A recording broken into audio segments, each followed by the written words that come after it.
नमस्कार, मैं हूं आपके साथ विनय और आप देख रहे हैं जन का मन। जन का मन के तहत आज हम देश में सबसे ज़्यादा चर्चित विषय है वक्फ बोर्ड बिल, उस पर चर्चा करेंगे। वक्फ बोर्ड बिल जिसे लेकर देश में कहीं तो समर्थन देखने को मिल रहा है, कहीं विरोध देखने को मिल रहा है। आपको बता दें कि लोकसभा में बुधवार को वक्फ बोर्ड बिल पेश किया गया, जिसकी 12 घंटे चर्चा के बाद ये बिल पारित हो गया। इसके बाद राज्यसभा में गया, राज्यसभा में भी पारित हो गया। अब सिर्फ कानून बनने की एक कदम दूरी पर है। जैसे ही राष्ट्रपति इस पर साइन करेंगे ये कानून बन जाएगा। आखिरकार इस देश में वक्फ बिल बोर्ड पर जो संशोधन किए जा रहे हैं उसे लेकर इतना विरोध क्यों हो रहा है? कहीं मुसलमान समर्थन में हैं तो कहीं मुसलमान विरोध में हैं। एक तरफ देखा जाए तो विपक्ष भी इसका विरोध कर रहा है। विपक्ष को ऐसा लग रहा है कि ये मुसलमानों के साथ अन्याय है, वहीं सत्ता पक्ष को लग रहा है कि ये गरीब मुसलमानों के साथ अब तक जो पहले वक्फ बोर्ड बिल था उसके तहत अन्याय हो रहा था, लेकिन अब गरीब मुसलमानों को ध्यान में रखकर इस बिल में संशोधन किया जा रहा है। तो आज हम इस विषय पर चर्चा करेंगे। हमारे साथ इस कार्यक्रम में जुड़ने के लिए बीजेपी, कांग्रेस के साथ साथ मुस्लिम वक्फ बोर्ड को जो समझते हैं, जो जानते हैं, वो भी एक्सपर्ट भी मौजूद हैं। तो सबसे पहले मैं सलाम रिजवी सर के पास चलूंगी, उनसे ये जानूंगी। और मैं आपको ये बता दूं कि ये जो वक्फ बोर्ड है, जैसा कि हम अपने दर्शकों को पहले भी बता चुके हैं, आप सब अधिकतर जानते होंगे, लेकिन कई ऐसे दर्शक हैं जो नहीं जानते कि ये वक्फ बोर्ड क्या है। सबसे पहले आपको बता दूं सलाम रिजवी सर, ये आखिर है क्या और क्यों इसमें संशोधन की ज़रूरत पड़ रही है और इतना विरोध क्यों हो रहा है? तो सबसे पहले आप हमारे दर्शकों को ये बताइए कि वक्फ बोर्ड क्या है, बहुत संक्षेप में, क्योंकि आज भी कई लोग इसको अच्छे से नहीं समझते। धार्मिक संस्थाओं को प्राप्त किया जाने वाला धन, अल्लाह के नाम से दिया जाने वाला धन वक्फ कहलाता है। वक्फ दो प्रकार के होते हैं। एक वक्फ अलाद होता है, वो जो प्राइवेट होता है।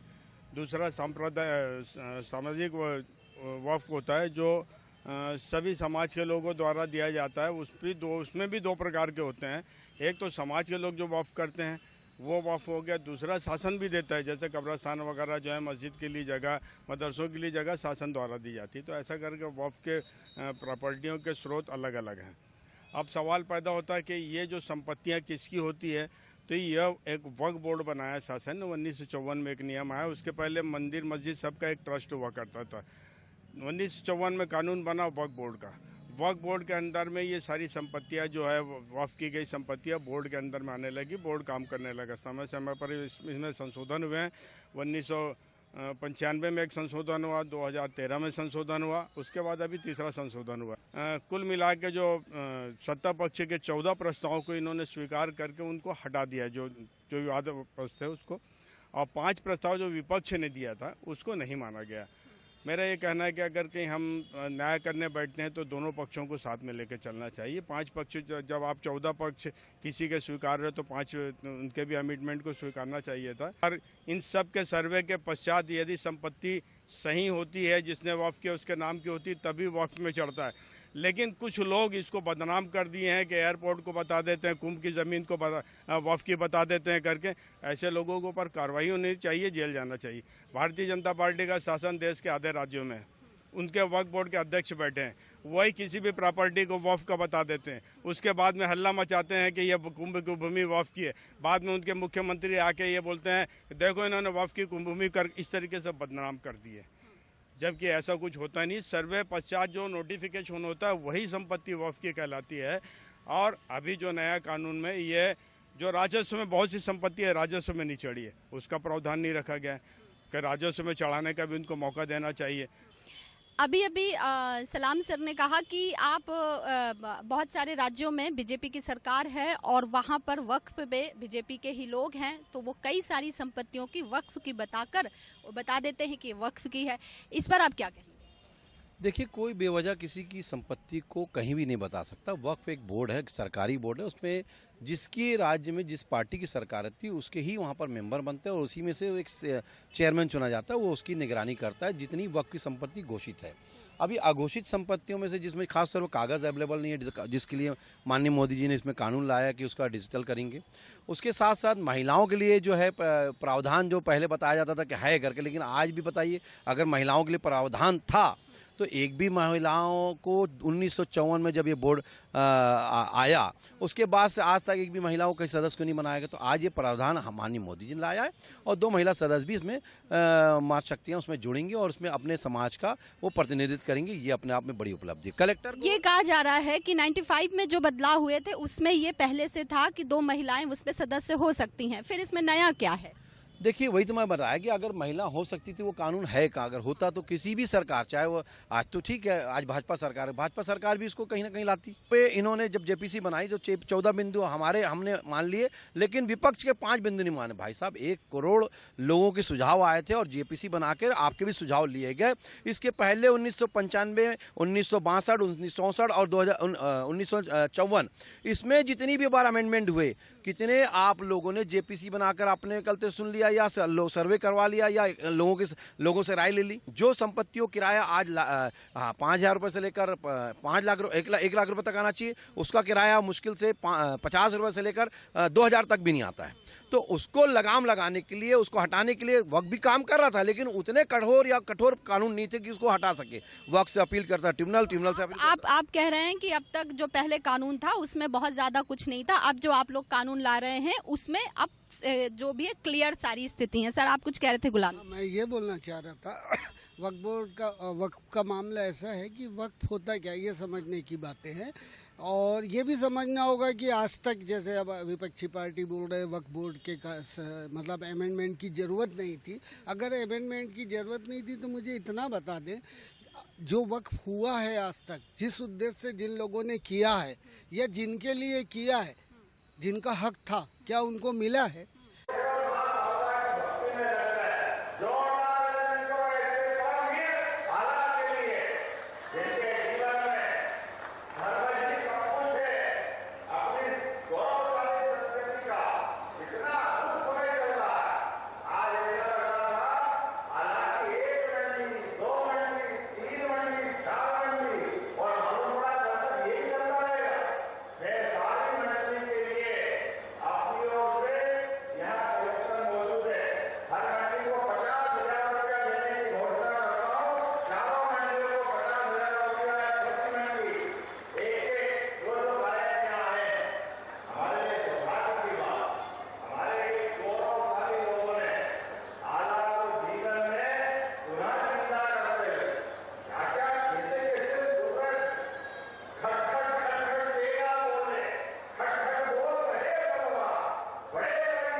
कमी थी अब तक के वक्फ मतलब भ्रष्टाचार की जो बात बीजेपी कह रही है कि वक्फ पे नाम पे जो भ्रष्टाचार किया जा रहा है, आप उस बात के लिए कह रहे हैं? नहीं, भ्रष्टाचार की बात नहीं है, बात है उद्देश्य प्राप्ति की। जिस आदमी ने जिस नियत से वक्फ किया था, क्या उसका उद्देश्य की प्राप्ति हुई? नहीं हुई। कि अभी जो आय हो रही है हमको वक्फ से लगभग 162 करोड़ है। अगर सारी संपत्तियां हम फ्री करके आज के रेट में अगर उससे कमाई करते हैं तो लगभग 12,000 करोड़ रुपए की सालाना इनकम होगी। अब आप समझ सकते हैं, मतलब राजस्व बढ़ेगा, आप ये कहना चाह रहे हैं सुनील जी? हाँ, ये तो वक्फ बोर्ड का ही होगा और ये वक्फ बोर्ड का फैसला, ये पैसा मुस्लिम समाज के गरीबों के कल्याण में काम आएगा, इसलिए होना चाहिए।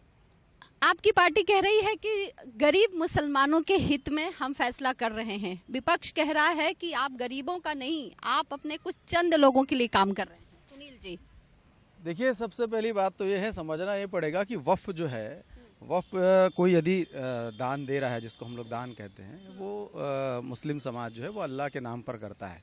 लेकिन देखिए, मुसलमान वो है जिसका ईमान मुसल्लम है, लेकिन वहाँ पर बैठे हुए कुछ लोग जो अपने ईमान को भी बेचने का काम करते थे और वो गरीबों की उस संपत्ति पर अपना अधिकार और बिल्डर के माध्यम से वहाँ पर बिल्डिंग बनाना, बेचना, इस प्रकार की बहुत सारी बातें थी। और इसके लिए मैं नहीं कह रहा हूँ, इसके लिए मुस्लिम समाज के भी लोग कहते हैं।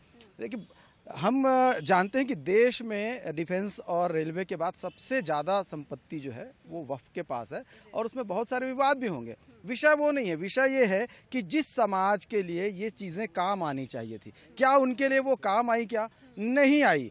हम ये देखते हैं कि कई बार अस्पताल और बाकी सारे विषय हैं कि अपन कितने कॉलेज खोले, विषय वो नहीं। कई बार पारिवारिक विवाद के विषय में भी दो भाई का झगड़ा है, एक भाई ने प्रॉपर्टी को वक्फ कर दिया, लेकिन बाकी लोगों का क्या, उनकी बहनों का क्या? तो कुछ नहीं। इस नए कानून में वो भी प्रावधान है कि उनके बाल बच्चों का, सबका जो है वो देखा जाएगा कि आप अपने हिस्से का कर सकते हैं, पूरी प्रॉपर्टी को नहीं कर सकते। अगर आपके नाम रजिस्टर्ड नहीं है प्रॉपर्टी तो आप वक्फ नहीं कर सकते। ऐसी छोटी छोटी बातें थी जिससे परिवार के अंदर में काफी लंबे समय से कला हो रही है। मैं राजा तालाब में रहता हूँ, मुस्लिम क्षेत्र है मेरा, मैं लगातार वहाँ से हम जनप्रतिनिधि रहे, लोगों के बीच में उठना बैठना है, बहुत सारी बातें हैं, लोगों के बीच में बहुत सी चीजें रहती हैं, वो चीजें बाहर नहीं आ पाती। आज मोदी जी ने उन बातों को समझा है।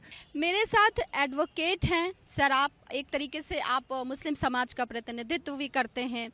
वाहिद जी, ये जो बदलाव हो रहे हैं, संशोधन हुआ है, बिल पारित हुआ है, बहुत जल्दी अब राष्ट्रपति के हस्ताक्षर के बाद कानून बन जाएगा। इसके तहत जितने भी प्रावधान में संशोधन हुआ है, आप वकील की हैसियत से बताइएगा कि इसमें ऐसा पहले क्या था जो नहीं था और अब ऐसा क्या हो गया कि इतना कुछ बदलाव हो गया और इतना विरोध हो रहा है? देखिए, कानून के नुक्ता नज़र से, संविधान के हिसाब से, जो वक्फ बोर्ड में जो धाराएं हैं उसके हिसाब से अगर काम हो रहा है तो अच्छी बात है, लेकिन उसमें अगर ट्रिब्यूनल पे दखल दिया जा रहा है या किसी भी दखल दिया जा रहा है तो वो गलत है। अब रही बात ये वक्फ की प्रॉपर्टी, वक्फ जो होता है वो अल्लाह के नाम समर्पित हो जाता है, उसका मालिक अल्लाह ही होता है। केयर टेकर होते हैं, जिसको हम लोग मुतवल्ली या सब बोल देते हैं, वो केयर टेकर होते हैं, वो मालिक नहीं होते। और देखा जाए तो वक्फ की जो प्रॉपर्टी जो खुदा के नाम दे दी गई है, उसकी आमदनी से, उसके हिस्से गरीब बच्चों के लिए, असहाय महिलाओं के लिए, बहुत सारे जिसमें वो हैं जो ज़रूरतमंद हैं, शिक्षा के लिए पैसा खर्च किया जाना चाहिए। लेकिन मैं जहाँ तक समझता हूँ, मैं बचपन से देख रहा हूँ, यहाँ सारी वक्फ की प्रॉपर्टी में मुतल्लिक काबिज़ हैं और अन्याय कर रहे हैं, अपने घर को चला रहे हैं, उससे किसी का फ़ायदा नहीं हो रहा है। बगैर सोच विचारे अपना वो नहीं करना चाहिए, है ना, नहीं तो फिर काम बिगाड़े अपना जग में होत हंसाए वाली बात हो जाएगी, है ना। तो वो कबीर जी की इसमें लागू हो जाती। तो मैं एज ए एडवोकेट बोल रहा हूँ कि अभी इंतज़ार कीजिए, अभी बहुत सारे लिटिगेशन है, बहुत सारे डिस्प्यूट है इसमें। सर, आप एक बात समझिए कि ऐसे कई आपके मुसलमान नेता हैं जो देश में इस तरीके की बयानबाजी करते हैं जिससे जो एक मासूम मुसलमान है उसे भी शक की निगाह से लोग देखने लग जाते हैं। बिल्कुल बिल्कुल, इसलिए मैं बोल रहा हूँ ना कि अब इंतज़ार कीजिए थोड़ा सा। ठीक है शुभम, क्यों लगातार, मतलब कुछ भी अगर देश में कोई भी संशोधन या कुछ भी बदलाव करने की स्थिति होती है तो कांग्रेस क्यों विरोध करने लग जाती है? आप उस विषय को समझ के, जैसे अभी भी आप जितने भी विपक्षी पार्टी हैं, अखिलेश कह रहे हैं कि आप चीन ने भारत की जमीन पर कब्जा कर लिया है, इसलिए उसको छिपाने के लिए अब ये वक्फ को लेकर आए हैं। देखिए, थोड़ा समय लूँगा। जब जेपीसी बनती है वक्फ अमेंडमेंट बिल के ऊपर तो 31 लोग सदस्य बनते हैं, जिसमें 21 आपके लोकसभा से 10 राज्यसभा से होते हैं। उस 31 के लोगों में 22 लोग आपके भारतीय जनता पार्टी के जगदम्बिका पाल जो कि एक्स सीएम है यूपी के, वो लीड कर रहे थे। उसके बाद अभी क्यों ज़रूरत पड़ी उसको भी सोचने का विषय है, क्योंकि सांप्रदायिक दंगे और सांप्रदायिकता अगर नहीं खोलेंगे तो ये कैसे बता पाएंगे कि ट्रंप जो इनके दोस्त थे, जो ब्रांड मोदी बना रहे थे, उसमें 26% आपने टैरिफ लगा दिया है, उसमें आपको बात नहीं करना था, इसलिए ये मुद्दा लाना जरूरी था। दूसरी बात, तीसरी बात, मैं एक डाटा लेकर के आया हूँ। मनमोहन सिंह जी 10 साल प्रधानमंत्री रहे, उन्होंने कौन कौन से बिल लेके आए? आरटीआई लेके आए, मनरेगा लेके आए, राइट टू एजुकेशन लेके आए, न्यूक्लियर एग्रीमेंट लेके आए। और मोदी जी जो ब्रांड की बात करते हैं, क्या लेके आए?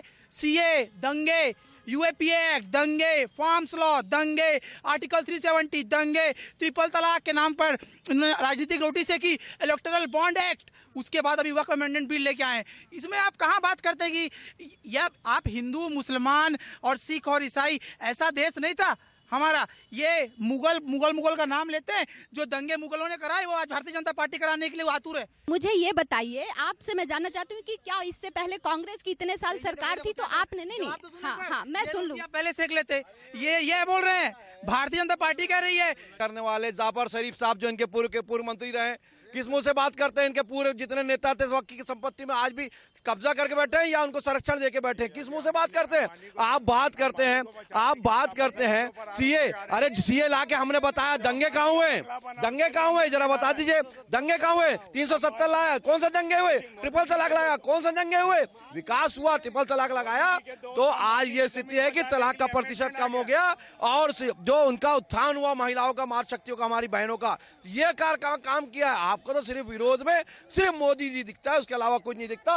राज्यों में भारतीय जनता पार्टी के लोग बैठे हैं और आज से नहीं 20-20 साल हो गए, वो वहाँ पर ये सब चीजें क्यों नहीं करी? धारा 54 में तो प्रावधान है कब्जा, अवैध कब्जे हटाने का वक्फ बोर्ड के। सर नहीं, एक मिनट। धारा 14 के तहत हमने लाया है 2 महिलाओं को, ये हमने लाया 33% महिलाओं के लिए आरक्षण। आप ये बताइए, ये इतने सारे अगर इसमें खामियां थी तो आप लोगों ने अपनी तरफ से किसी भी तरीके की बदलाव की या जरूरत क्यों नहीं? कांग्रेस की शासन 5 साल रहा, 5 साल में जो है समय समझे 18 साल छत्तीसगढ़ राज्य बनने के बाद भारतीय जनता पार्टी का शासन रहा। इन्होंने महिलाओं को नहीं बनाया, इन्होंने वक्फ के कब्जे नहीं हटाए। मैं छत्तीसगढ़ की बात कर रहा हूँ, बाकी पूरे देश में आप यूपी, बिहार, उत्तराखंड, आप जहाँ चले जाए वहाँ भारतीय जनता पार्टी की सरकार है, वहाँ के अध्यक्ष। हाँ, मैं बताता हूँ ये कैसा सम्मान है। बिल्किस बालो के बलात्कारियों को आप जब माला पहनाते हैं, उनके नेता ये कह रहे हैं कि हम महिलाओं को सम्मान किया। ये रिप्रेजेंटेशन तो पहले भी था। दूसरी बात ये देखिए, आप मुस्लिम महिलाओं के हक की बात कर रहे हैं, गरीबों की बात कर रहे हैं। आपने उनकी स्कॉलरशिप की, माइनॉरिटीज की स्कॉलरशिप बंद कर दी, आपने फंड बंद कर दिए माइनॉरिटीज के। उसके बाद आप ये बात कर रहे हैं। रही बात कानून की, तो इसमें इन लोग कुल मिला के मुसलमानों को धौंसाने का काम कर रहे हैं, उनको सबक सिखाने का काम इन लोग कर रहे हैं। एक बात और बताता हूं, मुसलमान डरा नहीं है, हम तो सिर्फ ये कह रहे हैं कि हमको भी अपना समझिए आप, लेकिन आप इस तरीके से धौंसाने का काम करेंगे। महिला आरक्षण की बात कर रहे थे। भारतीय जनता पार्टी तो बहुत ढोल बजा के बोलती है कि हम एक मैसेज देने का काम करते हैं। छत्तीसगढ़ में विधानसभा, लोकसभा के चुनाव निकले, 33% महिलाओं को टिकट देना था, तब तो नेताओं की बीवियों को टिकट दे रहे थे। इसके लिए मुझे ये लगता है कि बीजेपी को भी अभी अति उत्साही नहीं होना चाहिए। सुप्रीम कोर्ट केस जा चुका है, उसके निर्णय का वेट करें, उसके बाद पूरे देश में उत्साह मनाए। दूसरा, जो अन्य दल हैं उनको यही सुझाव देंगे कि ठीक है, ये एक अवसर था कि एक धर्म विशेष का जो बोर्ड है उसके माध्यम से सामाजिक व्यवस्थाएं जो है सुदृढ़ रूप से लागू होती, तो उसके लिए यदि एक पहल हुई है तो उसका स्वागत होना चाहिए, उसमें कोई गलत नहीं है, पर सुप्रीम कोर्ट का इंतजार करना चाहिए। भाई मेरा एक सवाल है, कोई एक रौबदार नेता बोल दिया किसी गरीब आदमी की कि ये वक्फ की जमीन है, आपने ट्रिब्यूनल में गए, ट्रिब्यूनल ने कह दिया ये है, तो उसके पास ऑप्शन नहीं था ना? गलतफहमी है, ये गलतफहमी है। ये तो पहले भी नियम में था कि अगर कोई विवाद की स्थिति होती है तो आप जा सकते हैं, लेकिन अभी क्या स्थिति है इसको समझिए। अभी स्थिति नहीं, अभी स्थिति ये है कि अगर विवाद की स्थिति होती है तो बाय डिफॉल्ट